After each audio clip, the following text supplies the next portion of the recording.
Hello friends, आप सभी का एक बार फिर से स्वागत है गुरुकुल एजुकेशन क्लासेस पर। दोस्तों, हम करने वाले हैं आज एचटेट का प्रीवियस ईयर क्वेश्चन पेपर 2019 में, और हमारा आज का सब्जेक्ट रहेगा मैथमेटिक्स। शुरू करते हैं हमारे मैथमेटिक्स में फर्स्ट क्वेश्चन, जो कि इसमें है question number 91 number person. 91 number पहला पर्सन इसका जो है वो 91 है मैथमेटिक्स सब्जेक्ट के अंदर। तो पहला ही प्रश्न इसमें दिया गया है चक्रवृद्धि ब्याज ज्ञात करने के लिए। तो प्रश्न है हमारा कि 1,60,000 रुपये का 1,60,000 रुपये का 2 वर्ष में 10% वार्षिक दर से 2% वार्षिक दर से छमाही दे चक्रवृद्धि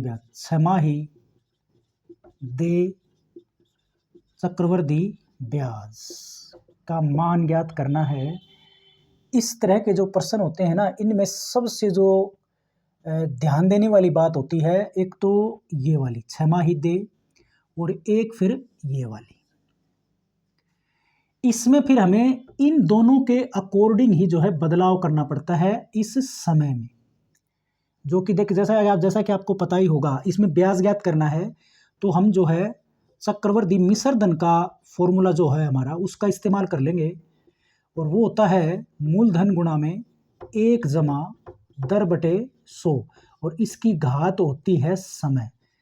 तो अब इसमें देखो, मूलधन में तो हम कोई बदलाव नहीं कर सकते, जो कि गिवन है वही का वही लेना पड़ेगा।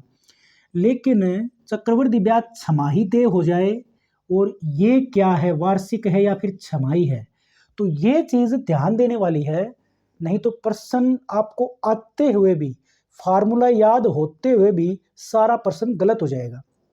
क्या करना है, देखिए, छमाही दे का क्या मतलब है। छमाही दे का एक प्रश्न जो 2020 के वाले में भी हमारे से उसने चक्रवृद्धि मिश्रधन का पूछ रखा था, उसमें भी यही समस्या थी।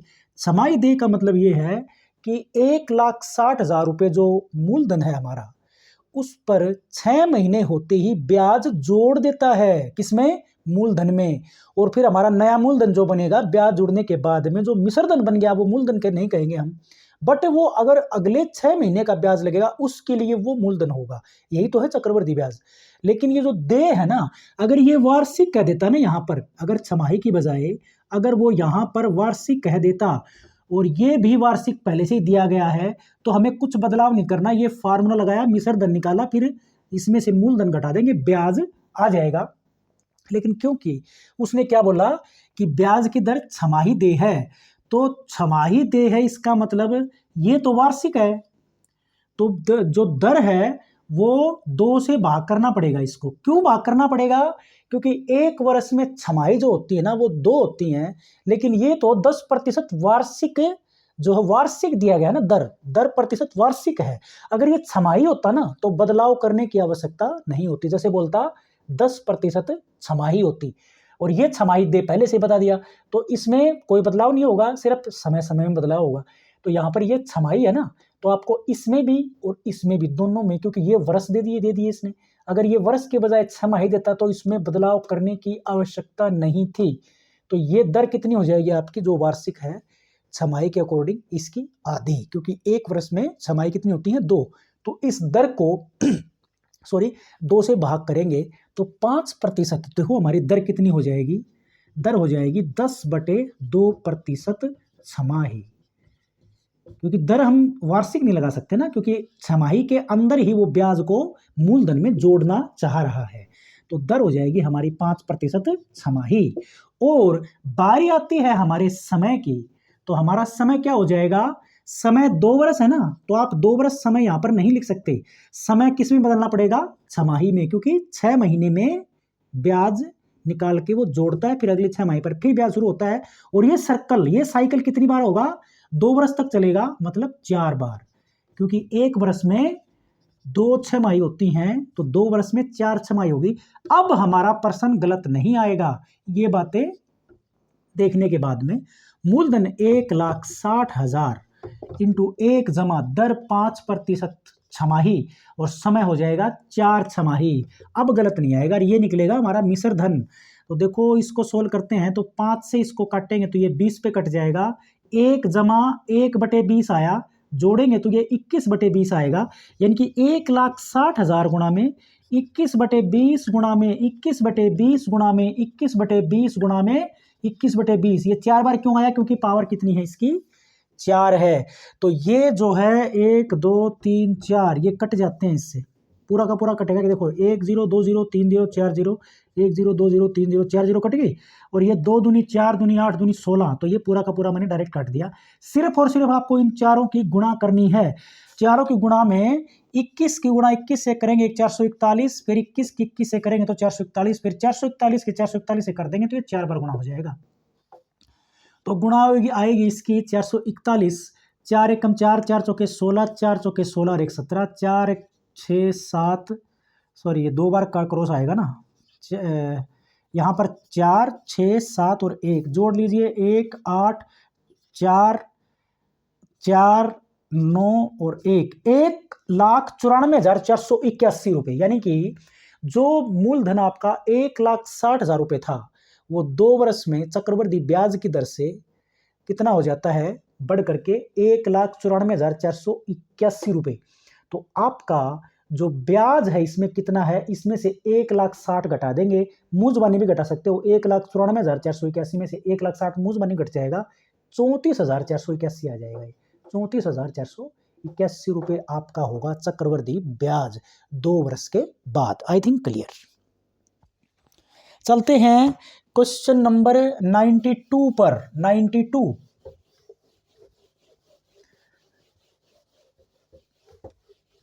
92 पर चलेंगे तो ये जो है 92 हमारा 92 क्या है?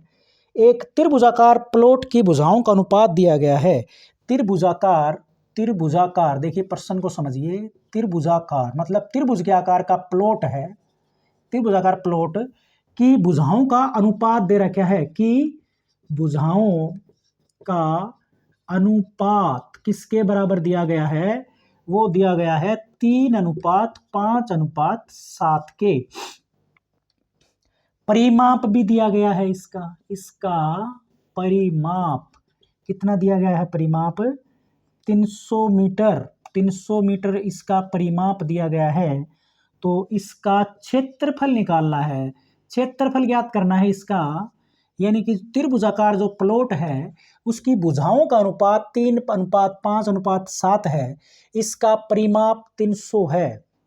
तो आपको क्षेत्रफल निकालना है इस त्रिभुजाकार प्लॉट का, यानी कि त्रिभुज का क्षेत्रफल के फार्मूले का इस्तेमाल से हम उसका क्षेत्रफल निकाल सकते हैं। तो पहले हमें क्या निकालना होगा? हम किसी भी जो विषमबाहु त्रिभुज है ना, ये स्केलिन, तो विषमबाहु त्रिभुज के अंदर क्या होता है कि फार्मूला इरोन्स फार्मूला लगेगा इसके ऊपर। तो इरोन्स फार्मूला लगाएंगे मान लिया तो एरिया निकलेगा ना त्रिभुज का, तो वो होता है S into S minus A into S minus B into S minus C और इसका वर्गमूल, ये वाला फार्मूला लगेगा।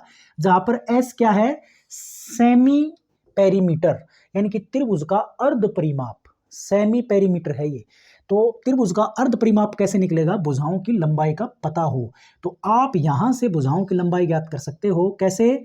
कि माना कि एक भुजा 3x है, दूसरी भुजा 5x है, तीसरी भुजा 7x, मतलब तीनों अनुपातों को x से गुणा कर दिया और गुणा करने के बाद में तीनों को जोड़ेंगे तो बराबर आएगा 300 के। गिवन है ना परिमाप। परिमाप क्या होता है? किसी भी त्रिभुज का उसकी भुजाओं की लंबाई का जोड़। तो हमने भुजाओं की लंबाई को माना x से गुणा करके अनुपात को, यानी कि 3x 5x और 7x। तो 5 और 3 8 और 7, यानी कि 15x बराबर 300 या x बराबर 15 दूनी 30, x का मान 20 आ गया।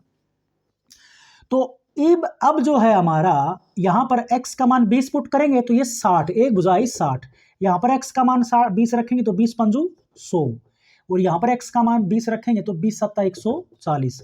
तीन भुजाओं की लंबाइयां हमारे पास ये हो जाती हैं। तो हमारा s क्या आएगा? s किसके बराबर होता है? यानी कि अर्ध परिमाप किसके बराबर होता है? तीनों भुजाओं की लंबाई का जोड़ को 2 से भाग, यानी कि ये फॉर्मूला है a plus b plus c बटे 2, यानी कि तीनों भुजाओं की लंबाई 160 और 140 होते हैं, 300, तो 300 को 2 से डिवाइड करेंगे या भाग करेंगे तो 150 यानी कि 150 आएगा। अब हम जो है इसके अंदर पुट आउट करके हीरोन्स फार्मूले की सहायता से निकाल रहे हैं। हीरोन्स फार्मूला क्या है? सेमी पेरीमीटर एस की आवश्यकता होगी और भुजाओं की लंबाई का हमें पता होगा, तो हम हीरोन्स फार्मूला अप्लाई कर सकते हैं। तो यहाँ पर एस की वैल्यू आई हमारे पास 150 इंटू 150 माइनस का ए क्या है? पहली भुजा, कोई भी एक ए बी सी कोई भी हो सकती है, कोई फर्क नहीं पड़ने वाला सॉरी। तो ये 60 ए मान लिया हमने, फिर हमने s माइनस बी करेंगे तो फिर 150 माइनस का 100, और तीसरी भुजा फिर क्या मानेंगे? 150 माइनस का 140, और वर्गमूल तो है इसका। कैलकुलेट करना है इसको सिर्फ 150 इंटू इसमें से 60 घटाएंगे तो 90 आएगा, इसमें से 100 घटाएंगे 60 घटा दिया, गलत घटा दिया ये नहीं ठीक है, सॉरी 60 थी ना पहली भुजा, ओके। और ये 100 घटाएंगे तो 50 आएगा, और ये 140 घटाएंगे तो इसमें से आएगा केवल 10, और इसका वर्गमूल। अब देखो ये 0, 2 शून्य, 3 शून्य, चौथा शून्य ये है, तो इसके आगे 4 जीरो कर देते हैं टोटल, तो ये जीरो हटेगी, इसकी ये जीरो हटेगी। ऐसे कर सकते हैं ना कि गुणा में है ये। इनके फैक्टर कर लेते हैं सोल्व करने का तरीका। इस 15 को लिख सकते हो आप अभाज्य गुणनखंड, यानी कि नॉन डिविजिबल नंबर्स में इसको पार्ट्स में डिवाइड करेंगे। 5 दिए 15, इसको आप 3 की 2 लिख सकते हो, ये 5 का 5, और गुणा में इसको लिख सकते हो भैया 10 की पावर 4, और इसका वर्गमूल। अब वर्गमूल तो इन सभी का ही है ना, तो 10 की पावर 4 का अगर वर्गमूल निकालोगे ना तो ये 10 की पावर 2 आएगा, यानी कि 100 आएगा। ये 100, 10 की पावर 4 का मतलब 10 की पावर 2 हो गया, यानी कि 100 हो गया।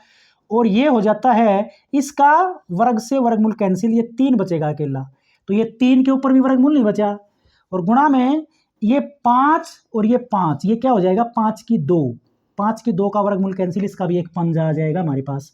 लेकिन एक 3 ऐसा है, ये वाला 3 जिसके ऊपर वर्गमूल बचा हुआ है। देखो मैं क्लियर कट पे यहाँ पर फिर क्लियरली लिख देता हूँ। देखो 5 गुणा 5 को क्या लिख सकते हो आप? 5 की 2, 3 की 2 ये आपका है ही, 10 की 4 है, ये 10 की 4 है, ये 3 अकेला रहा है बस 3, और वर्गमूल का निशान।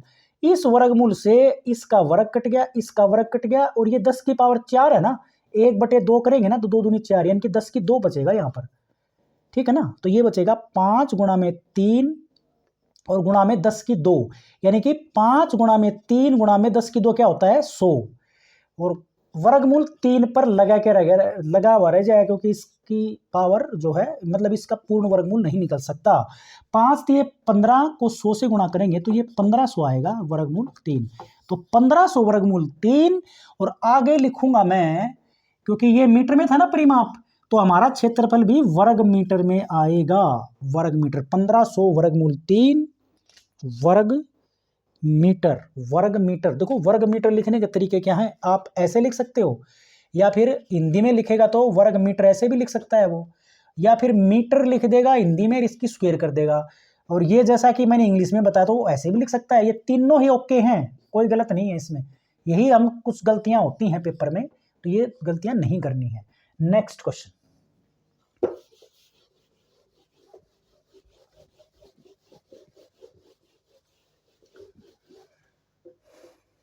नेक्स्ट क्वेश्चन है हमारे पास।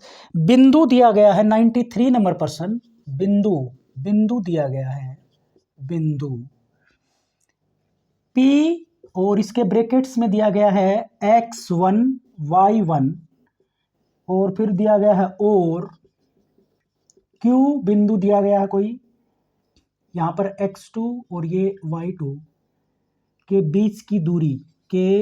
बीच की दूरी निकालनी है। बीच की दूरी, जैसा कि आपने 10th क्लास में आई थिंक आता है ये कोऑर्डिनेट्स का चैप्टर, x निर्देशांक और y निर्देशांक का चैप्टर अगर आपके ध्यान में ना हो तो मैं उसको करवाने वाला हूँ जल्द ही, तो उसका वीडियो भी बन जाएगा। यहाँ पर मैं थोड़ा बेसिक बता देता हूँ उसके बारे में। तो उसमें क्या है कि जैसे ये कोऑर्डिनेट्स हैं x एक्सिस और y एक्सिस, इस तरह से ये x एक्सिस, ये x डैश होता है, ये y और ये y डैश, ऐसे होता है ना। तो यहाँ पर अगर फर्स्ट क्वाड्रेंट में या सेकंड में या थर्ड में कहीं पर भी जैसे आपको 2 पॉइंट्स दे दे, वो जैसे P दे दिया, एक Q दे दिया, तो इसके कोई ना कोई कोऑर्डिनेट्स होंगे ना, इसके कोई ना कोई निर्देशांक होंगे। P के निर्देशांक इसने दिए गए हैं x1 एंड y1, और Q के दिए इसने x2 और y2। तो ये P बिंदु और ये Q बिंदु कहीं पर भी ले सकते हैं इनको, जरूरी नहीं कि मैंने इसमें ही लिया। तो ये इनके बीच की, ये P और Q के बीच की दूरी निकालने के लिए फार्मूला क्या होता है कि x कोऑर्डिनेट्स में से पहले वाले का x कोऑर्डिनेट घटाना है और y में से ये घटाना है और इनका स्क्वायर करके जोड़ना है आपको, यानी कि इस x2 में से इस x1 को घटाना है, x2 माइनस x1 और इसका स्क्वायर और जमा। ये आप ग्राफिकली इसको एक जो है हम बना लेते हैं समकोण त्रिभुज बना करके। देखो वेरिफिकेशन बहुत लंबी है, वो तो बहुत लंबी पड़ जाएगी अगर मैं समझाना चाहूँगा तो आप डायरेक्ट याद रखिए x2 माइनस x1 का square plus y2 minus y1 इसका स्क्वायर और इसका वर्गमूल, अगर आपको पी क्यू की लंबाई निकालनी है तो ये उसमें डिटेल से मैं समझाऊंगा क्या है क्या नहीं है। तो आप सिर्फ इतना याद रखिए कि आपके पास यदि किसी कोऑर्डिनेट्स के अंदर P और Q पॉइंट दिए गए हैं तो उनके कोई ना कोई कोऑर्डिनेट्स होंगे, जैसे इसके x1 y1 और इसके x2 y2, तो इनके बीच की डिस्टेंस निकालनी है, यानी कि PQ निकालना है। तो क्या होगा, सेकंड कोऑर्डिनेट्स का ये वाला x वाले में से x वाला घटेगा, y वाले में से y वाला घटेगा और उनके स्क्वायर करके जोड़ना है और उसका वर्गमूल। ये पाइथागोरस प्रमेय से निकाला गया है। तो हमारा ऑप्शन क्या होगा, ये वाला। इसके बाद में हम चलते हैं क्वेश्चन नंबर 94 के अंदर। Question number 94। तो 94 में क्या है, 94 में पूछा गया है कि राम एक पुस्तक का 1/5 भाग पढ़ता है। 94 नंबर प्रश्न है, राम जो है एक पुस्तक का 1/5वां भाग पढ़ता है यदि फिर भी 60 पृष्ठ पढ़ने को शेष हैं तो कुल पृष्ठ कितने हैं ये बताना है। कुल पृष्ठ कितने हैं, पुस्तक में कुल पृष्ठ कितने हैं। यानी कि राम जो है कुल पृष्ठों का 5वां भाग पढ़ लेता है, फिर भी 60 पेज बच जाते हैं। तो अगर किसी पुस्तक का 1/5 भाग पढ़ लिया तो शेष भाग कितना बचा, 4/5 भाग बचा। देखो क्योंकि यानी कि घटा लेंगे ना, देखो आपको क्लियर समझ में नहीं आ रहा है तो एक भाग पूरा है, उसमें से 1/5 उसने पढ़ लिया तो कितने भाग बचे, एलसीएम 5 आएगा ना इसका, तो ये हो जाएगा 5 माइनस का 1 यानी कि 4/5 भाग बचा। और वैसे कितने पृष्ठ बचते हैं, 60। तो मैं यहां पर x मान के कर लेता हूं इसको कि पहले उसके पृष्ठ जो थे ना वो टोटल पृष्ठ इसके x मान लेते हैं। टोटल जो पृष्ठ हैं पुस्तक के, अगर आप उसको x मानो, समझाने में टाइम लगता है, वैसे नहीं लगना चाहिए। तो अगर x पृष्ठ हैं, x/5 उसने पढ़ लिए तो शेष कितने बचे, 4x/5 और ये वैसे कितने बचते हैं, 60। तो बराबर 60 के, तो पेपर में आता है ना तो आप ये लाइन डायरेक्ट लिखिए। तो 4x बराबर 300, क्योंकि 5 की गुणा इससे हो जाएगी, आर पार गुणा करेंगे तो, या x का मान निकालेंगे तो 300/4 यानी कि 75। तो x का मान 75 आया, यानी कि कुल पृष्ठ माने थे हमने x, तो कुल पृष्ठ कितने हैं उसमें 75। ये था 94। इसके बाद में चलते हैं 95 पर। 95 के ऊपर जाएंगे। 95 में कहता है कि बोरिंग सवाल है, 128 352, ये बोरिंग सवाल बटे 238 368 कहता है कि इसका सरलतम रूप क्या है। इसका सरलतम रूप, तो मैं एक बार ऑप्शन लिखना चाहूंगा। इसके ऑप्शन है इसका 3/4, दूसरा ऑप्शन है 5/13 और चौथा ऑप्शन है 7/13 और इससे अगला ऑप्शन है 9/13। तो देखो ये इतनी बड़ी बड़ी संख्याएं जो कि लाखों में है, 1,28,352, 2,38,368। तो इसका सरलतम रूप लिखने का, देखिए सरलतम रूप क्या होता है, सरलतम रूप या फिर न्यूनतम रूप क्या होता है कि जब अंश और हर का जो है HCF 1 आता हो, अगर ऊपर एक अंश होता है, नीचे वाली संख्या हर होती है, अगर उसका आप HCF ज्ञात करते हो तो HCF उन दोनों संख्याओं का एक आना चाहिए, तब वो उसका न्यूनतम या सरलतम रूप होता है। तो देखिए ये तो है बोरिंग, मैं इसलिए कह रहा था बोरिंग कि आपको ये काटना पड़ेगा किसी संख्या से, इसको 2 से काटो या 4 से काटो या 8 से काटो, उसी से पे नीचे भी कट रहा हो तो देखना पड़ेगा। तो काटते काटते काटते काटते करेंगे तो मैं डायरेक्ट बताऊंगा इसका आंसर है ये। तो आप देख लेना, आप कर सकते हो इसको, यानी कि ये किसी जैसे ये शायद 4 से कटेगा क्योंकि 52 4 से कटता है, 68 कटता है, तो ऐसे काटते जाएंगे। और अंत में देखिए ऑप्शन को मैंने मेरे लिखने का पर्पज क्या था कि देखिए 3 और 4 का HCF क्या है, 3 और 4 का HCF 1, 5 और 13 का HCF 1, इस 7 और 13 का HCF भी 1, 9 और 13 का HCF भी 1। तो कहने का मतलब न्यूनतम रूप या सरलतम रूप क्या होता है, जब अंश और हर का HCF 1 आए, यानी कि ऊपर और नीचे कोई भी ऐसी कॉमन संख्या से कटने वाला जो अंक है वो ना बचे, तो उसको हम न्यूनतम रूप या सरलतम रूप कहते हैं। तो यहां पर सरलतम रूप लिख रखा है, लेकिन न्यूनतम रूप भी लिखेगा तो भी वही का वही आएगा। ऑप्शन मैंने बता दिया, इसका 7/13 आंसर ये है। तो आप इसको कर लेना, काट लेना। 95 नंबर छोड़ रहा हूं मैं, 96 पे जाते हैं। 96 में, हाँ ये है प्रश्न करने वाला 96 वाला। ये है 2 सही 1/2, यानी कि मिश्रित भिन्न है, प्लस का निशान, 3 सही 1/4, फिर प्लस का निशान, 2 सही सॉरी x है इससे पहले, x प्लस फिर 2 सही 1/3, और ये है 13 सही 5/12। वो कहता है कि तो x का मान बताइए। तो इसको हल करने के लिए मैंने भिन्नों का एक टॉपिक बनाया था, उसमें भी आप देख सकते हो। ऐसा नहीं करना है आपको कि 2 दूनी 4 और 1 5/2 करें, या 3 चौके 12 और 1 13/4, ऐसे नहीं करना है। ये एक मिश्रित भिन्न है, ये भी मिश्रित भिन्न है, ये भी मिश्रित है, ये भी मिश्रित है। तो मैं एक लाइन लिख देता हूं, वैसे समझाने के लिए लंबा लग रहा है, बाकी इतना बड़ा है नहीं है, कि ये प्लस है इनके बीच में, ये प्लस है, ये प्लस है, ये भी प्लस है। तो अगर ये प्लस है ना तो ये पूर्ण अंक है, ये 3 भी पूर्ण है, ये 2 भी पूर्ण है, ये 13 भी पूर्ण अंक है। तो क्यों ना हम इनको जोड़ दें, 2 और 3 5, 5 और 2 7, तो क्यों ना हम इसको 7 लिखें, और फिर भिन्नों को अलग अलग लिख दें, 1/2 प्लस 1/4 प्लस 1/3, और बराबर 13 प्लस x छोड़ दिया ना, ये वाला x बच गया, प्लस का x, और बराबर होगा 13 प्लस 5/12। हम इसको ये मान सकते हैं, लिख सकते हैं, कहने का मतलब। अब इसको अगर आपको हल करना है ना, इसको, तो इनको आप जोड़ लीजिए और इनका एलसीएम आएगा आई थिंक 12। 2 4 3 का एलसीएम 12 आएगा। 2 6 12, 4 3 12, 3 जाएगा 4 तक तो चौका, तो ये 6 और 3 9, और 4 होते हैं 13। तो देखो मैं यहाँ पर 13/12 लिखूंगा, 7 जमा 13/12 जमा x बराबर 13 जमा 5/12।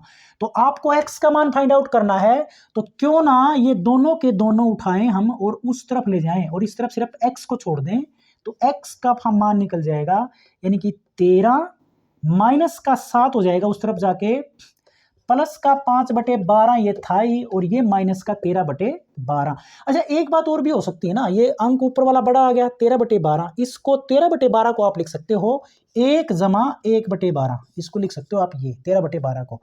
तो ये 1 भी इस तरफ जाएगा, तो क्यों ना मैं इसमें से पहले माइनस का 1 कर देता हूं यहां पर, फिर प्लस का, और फिर ये माइनस का 1/12। आई थिंक ये डाउट आपको क्लियर हो गया, वो कोई डाउट नहीं होगा।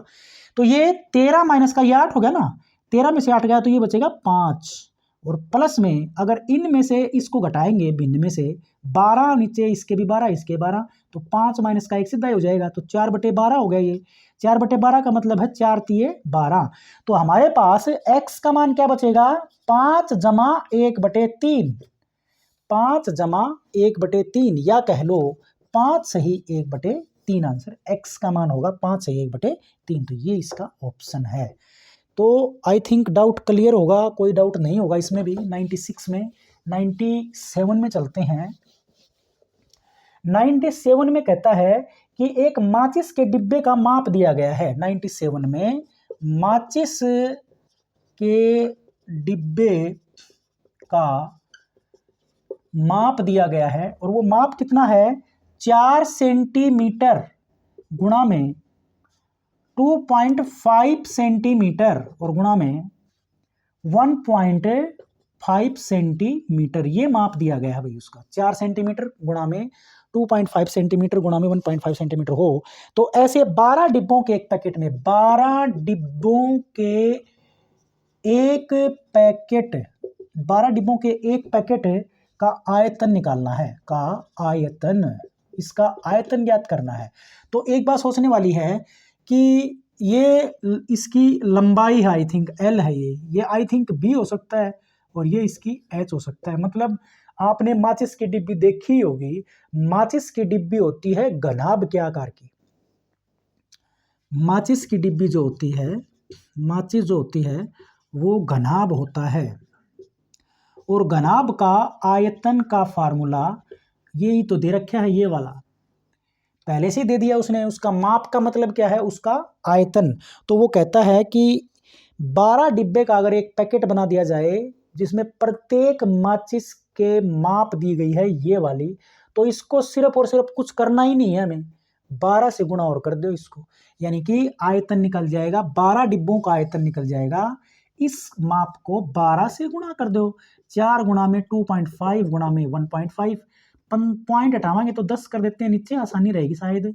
तो देखो ये 25 चौके 100 होते हैं ना, तो ये 10 और 10 ये इन दोनों से कट जाते हैं, तो हमारे पास बचेगा 12 गुणा में 15, 15 दूनी 30 और 15 एक कम 15 3 18, 180, 180। अब यहाँ पे क्या लिखूंगा मैं, 180 यहाँ पर ये लिखूंगा या फिर ये लिखूंगा या फिर घन सेंटीमीटर ये लिखूंगा, तीनों ही ठीक है भाई ये। तो आंसर ये होगा हमारा 180 घन सेंटीमीटर। अगर एक माचिस का माप दिया गया है तो 12 डिब्बों का पैकेट बनाया जाएगा तो उसका आयतन क्या है, 180 घन सेंटीमीटर। आई थिंक डाउट नहीं होगा कोई भी। नेक्स्ट टाइप क्वेश्चन यानी कि 98 नंबर प्रश्न है।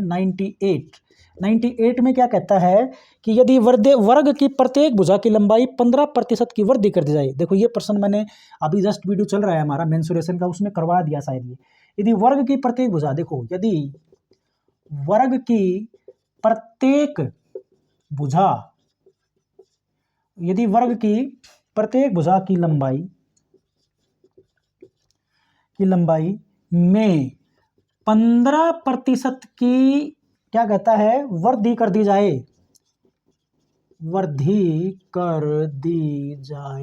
तो क्षेत्रफल कितने प्रतिशत की, क्षेत्रफल में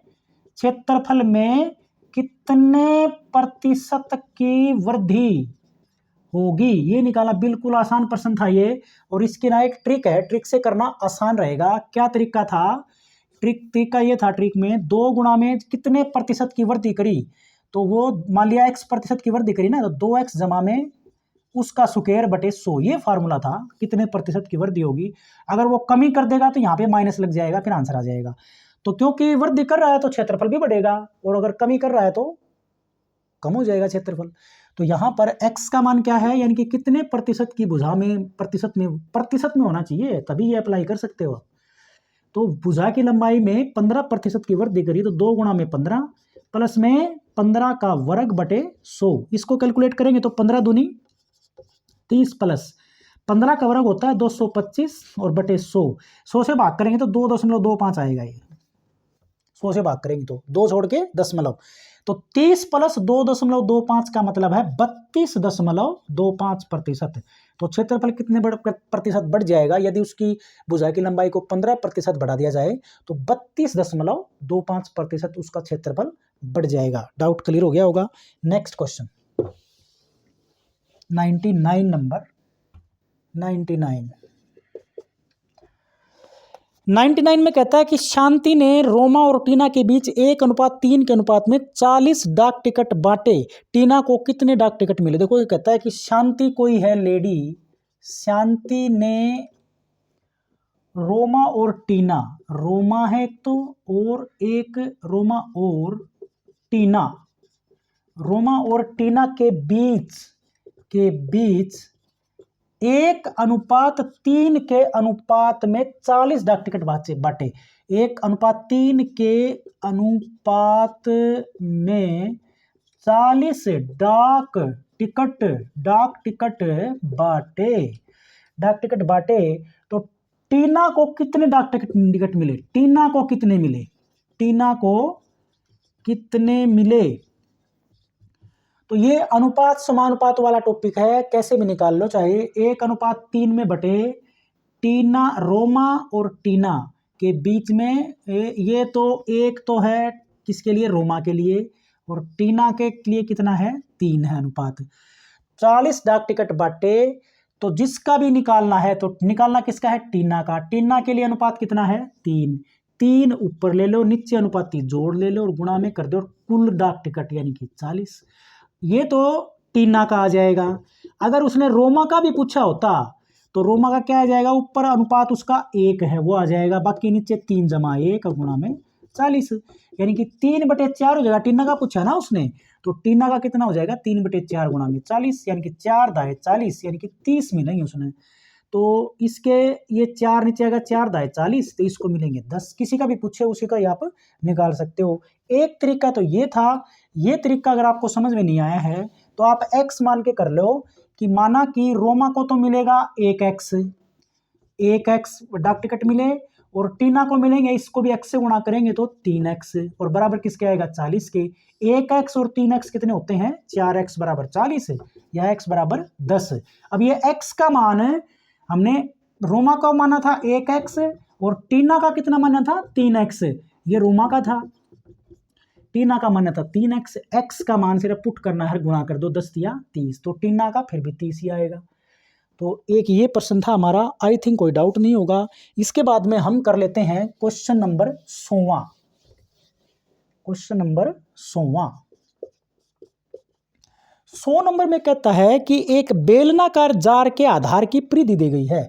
बेलनाकार जार है कोई, बेलनाकार जार, जार के आधार की परिधि, जार के आधार की, बेलनाकार जार के आधार की परिधि दी गई है और वो है 132 सेंटीमीटर। 132 सेंटीमीटर है उसकी ऊंचाई, उसकी ऊंचाई भी दी गई है भाई। उसकी ऊंचाई कितनी है, उसकी ऊंचाई दी गई है 25 सेंटीमीटर। तो उसमें कितने लीटर पानी आ सकता है, वो कहता है कितने लीटर पानी आ सकता है। मतलब एक बेलनाकार जार है, उसके आधार की परिधि दी गई है। बेलनाकार कैसे होता है, देखो ऐसे, ये इसका बेस ये सर्कुलर होता है, ये बेलनाकार जार हो गया हमारा। इसके आधार की परिधि, मतलब ये आधार है, इसकी परिधि क्या है, ये चक्कर घुमा हुआ ये वाला, मतलब ये एक सर्कल है नीचे वाला। 2 पाई आर का मान दिया गया है 132 सेंटीमीटर। आर निकाल लो यहां से, तो 132 के नीचे 2 पाई आ जाएगा, 2 गुणा में पाई आएगा ना, ये 2 पाई, तो पाई का मान 22/7, 7 ऊपर चला जाएगा, कैलकुलेट कर लो, छोटा हो जाएगा शायद। तो 22 छिक्के 132 होते हैं और 2 तिये 6, तो 3 7 21 सेंटीमीटर त्रिज्या आ गई उसकी। मतलब जो आधार की परिधि है उससे हमने आर का मान यानी कि त्रिज्या ज्ञात कर ली इसकी, जो बेलनाकार जो बर्तन है उसकी। ऊंचाई उसकी गिवन है जो कि h होती है, वो है 25 सेंटीमीटर। तो वो कहता है कि कितने लीटर पानी आएगा। तो अगर आपको ये निकालना है ना कितने लीटर पानी आएगा, तो आपको पहले जो जार है उसका आयतन ज्ञात करना पड़ेगा, तब आप उसका लीटर में कन्वर्ट कर सकते हो। तो बेलन का आयतन, बेलन का जो आयतन होता है वो किसके बराबर होता है भैया, पाई आर स्क्वायर h के बराबर होता है। बेलन का आयतन, ये फॉर्मूला याद रखना पड़ेगा, पाई आर स्क्वायर h।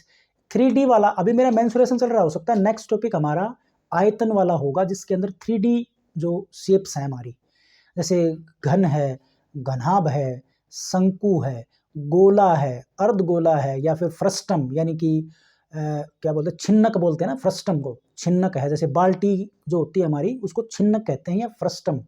उसके ऊपर एक वीडियो हम जरूर बनाएंगे, आप जरूर देखना। तो देखिए इसमें आयतन ज्ञात करेंगे, पाई का मान है 22/7 गुणा में आर की वैल्यू कितनी है 21, और स्क्वायर करेगा तो 2 बार 21 आएगा। h का मान कितना है हमारा 25, तो ये गुणा में 25। सिर्फ आपको इसको कैलकुलेट करना है, यानी कि 7 से काटेंगे तो 7 या 21, तो ये गुणा हो जाएगी आपकी सिर्फ कितनी 22 गुणा में 3 गुणा में 21 गुणा में 25। तो ये गुणा करके आप इसका हल ज्ञात कर सकते हो। कैसे? अब 22 दिया तो 66, 25 दिया 75। एक मिनट थोड़ा सा छोटा करने की कोशिश करता हूँ मैं। 25 22 दिया 66, देखो ये 66 हो गया। और 21 की 25 से गुणा, 25 से कम 25 दो, और 25 दूनी 50 और 2 52, 525 की 66 से गुणा कर लो। 6 बाजू 30, 6 दूनी 12 और 3 15, 6 5 30 और 1 31, तो ये 3150 ये आएगा। 05643 34,650 क्यूबिक सेंटीमीटर इसका आयतन आया। अगर इसको आपको लीटर में बदलना है तो 1000 से डिवाइड कर दीजिए, क्योंकि 1 लीटर में जो है, सॉरी 1 लीटर मतलब 1 घन सेंटीमीटर को अगर आप 1 लीटर में बदलोगे तो उसको 1000 से भाग करना पड़ेगा।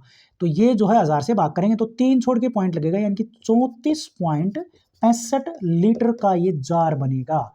अगर आपको घन सेंटीमीटर को लीटर में कन्वर्ट करना है तो आपको उसको 1000 से डिवाइड करना पड़ेगा उस वैल्यू को। तो ये हमारा क्यूबिक घन सेंटीमीटर था 34,750 रुपये, घन सेंटीमीटर, सौ रुपये नहीं, घन सेंटीमीटर। तो इसको लीटर में कन्वर्ट करोगे तो 1000 से भाग, तो 34.65 लीटर इसका आयतन आएगा। तो आज के लिए इतना ही, 10% करें। इसके नेक्स्ट हमारे 20% जो होंगे वो हम नेक्स्ट वीडियो में करेंगे। आशा करता हूं कोई डाउट नहीं रहा होगा। तो चैनल को जरूर सब्सक्राइब, लाइक और शेयर कर दो। Thanks for watching.